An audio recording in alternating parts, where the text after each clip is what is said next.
Yon, ayos talaga mga idolo. Balita dyan, welcome back mga idol. Mapagpalang araw sa atin lahat mga idolo. For today's video mga idol, ito nga pala yung gagawin ko ngayong araw mga idolo. Magpapalit tayo dito ng suction line ng ejector pump ng freshwater generator. Kita nyo naman dito mga idol, div ko na lang yung pumipigil dyan. So dito nga pala yung gagawin ko, susukatan lang natin to mga idol. Dahil bawal daw tanggalin yan, sabi ni Chief Engineer. So dito nga yung ginawa ko, gumuhit muna tayo sa gitna ng pipe mga idol. Ayan, guhitan natin yung center ng pipe mga idol. Para makaguhit tayo ng center ng pipe mga idol, kunin natin yung center ng dalawang bolt na to mga idolo. Dahil yan yung reference natin para makaguhit tayo sa gitna ng pipe na yan mga idol. Okay? So dito nga pala mga idol, gagamit tayo dito ng degree finder para kunin natin yung degree nito mga idolo. So ito nga pala mga idol ay 25 degree yan mga idol base dyan sa degree finder. So dito nga mga idol, nagcutting nga lang tayo dito ng 25 degrees. So may formula to, gusto nyo malaman, hintayin nyo lang. I-share ko to sa inyo kung paano mga idolo. So dito nga mga idol, magro-root pass tayo. Isa sa pinaka-importante mga idol, yung pagro-root pass. So yung gagamitin natin polarity dito, yung tinatawag na straight polarity. Yung ano natin, ground dapat nasa positive at saka yung electrode holder ay nasa negative. Straight polarity. Medyo babaan natin yung amperahe, 80 to 85 amps yan mga idolo. Napaka-importante yung pagro-root pass, especially kung seawater mga idol.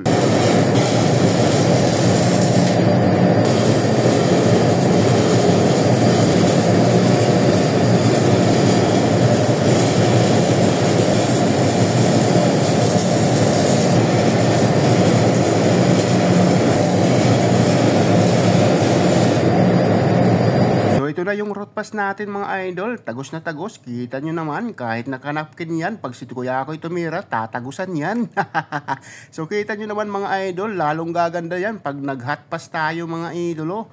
Pagdating dito sa hot pass mga idol, ito yung laging sinasabi ko sa inyo. Gagamit tayo dito ng 7018 electrode. Medyo lalakasan natin dito yung amperahe mga idol. Ngayon, gagamit na naman tayo dito ng ibang polarity. Reverse polarity naman yung gagamitin natin. Babalik rin naman natin ito. Yung electrode holder ay nasa positive, yung ground nasa negative.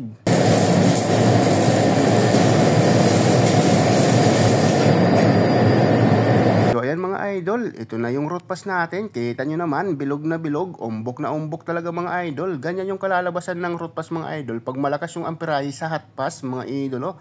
So dito nga pala mga idol, magagawa tayo dito ng reducer. Kita nyo naman dito doon sa lumang pipe na naka-reducer yan. So kailangan natin gumawa dito mga idol. So dahil wala tayong spare onboard mga idol, gagawa na lang tayo. So kailangan natin mikos-mikosin nito mga idol. Sabi nga ng mga Facebook inspector, mais-mais daw na galawan. Pakitaan natin sila dito ng mais-mais na galawan mga idol na hindi kayang gawin ng hapon. So dito nga mga idol, na-cut out na natin. Sunod na gagawin natin mga idol, hihitingin natin yan para hindi tayo mahirapan sa pag-bend yan mga idol. So gagamit tayo dito ng oxygen acetylene cutting torque para mapabilis tayo sa pag-bend nito mga idol.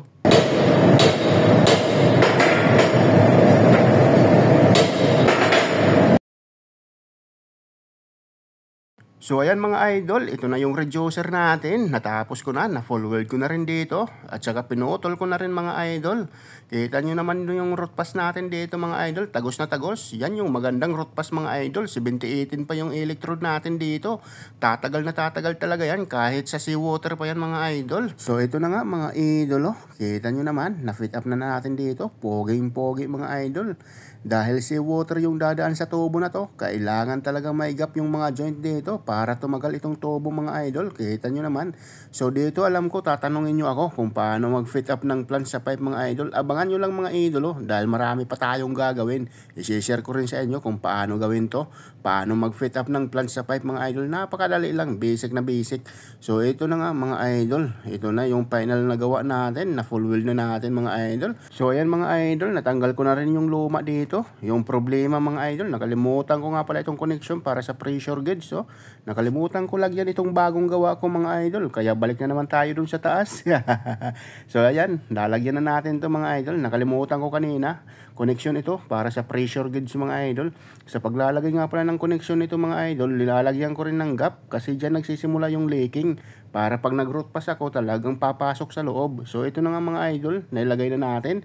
Kita nyo naman mga idol, conside lahat ng butas dito. Yung 8 butas, conside lahat, pasok na pasok yung bolt.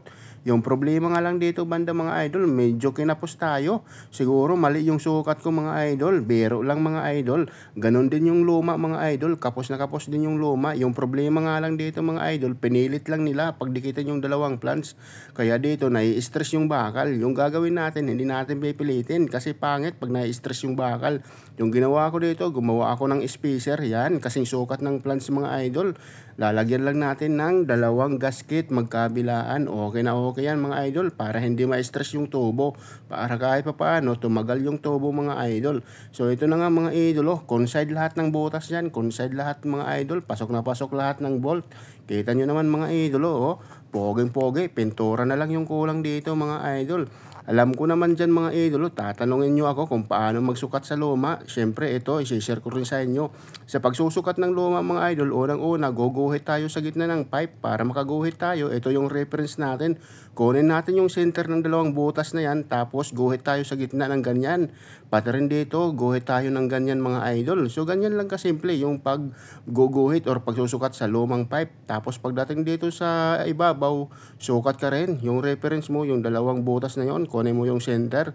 Pati rin dito sa gilid, kunin natin, guhit tayo sa center ng pipe, ganyan guhit ka ng ganyan mga idol. Pagkatapos, gamit tayo ng degree finder, kunin natin yung degree nito kung ilan mga idol. Ayan i-align mo lang yung degree finder natin sa guhit mo, dyan sa pipe mga idol. Makukuha na natin yung degree. So dito ay 25 degree mga idol. So ayan na nga yung gagawin natin dito mga idol, kukunin natin yung taas nito, ganyan. Dyan sa gitna, kunin mo pababa, ganyan yung taas niya mga idol, kailangan yan, importante yan mga idol, yung taas.